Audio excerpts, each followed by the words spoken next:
my name is Charles Evernham, and I'll be discussing the calculations in our project.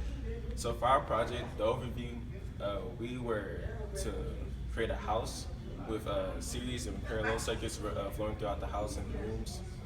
So my job was to find out the calculations. Unfortunately, we were not able to find the calculations because we didn't have a resistor. So what I did was I explained how to find the current for the resistors. I mean for the parallel circuits and the series circuits, as well as finding the equivalent resistance in our house. So for the series circuit, the series is just the sum of all of the resistors, and the equation that you would use is R of t equals R of 1 plus R2 plus R3 and go on and so on. To find and then the voltage was given to us, which was 6 volts, and to find the whole current, all you would do is just divide the voltage over the resistance, and that would get you the current for the series circuit. For the parallel circuit, parallel is just the reciprocal of the series circuit.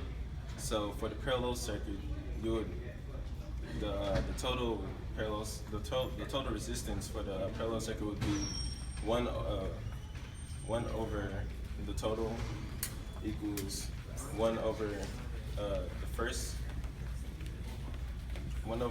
one, 1 over the first resistance over 1 over the second one plus 1 over the third one, and so on and so on.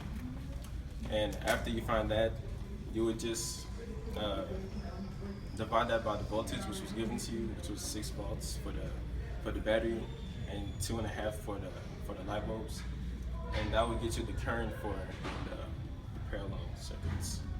For the equivalent resistance, is similar to the parallel circuits, so that would just be 1 over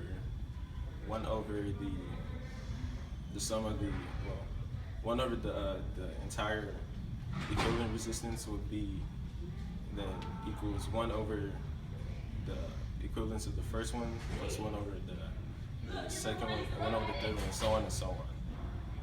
And that was it for the calculations. Alright, my name is Charles Evernham, and I'm continuing on with what I said earlier about the calculations of our circuit. In this scenario, we had both series and parallel circuits in our house, so it would be a combination circuit. So in our house, since there was both, we would have to use the equivalent resistance to find out the total resistance in the house. So what you would do is, if you have two separate resistors in that one area, then you would find the number of how many ohms are in the resistors, and you'll just divide it by the number of branches. So for instance, if there was two branches and they were both 4 ohms each, then it would be 2 ohms. So if we had the resistor, then that's how we would have found how to calculate the total resistance. That's it.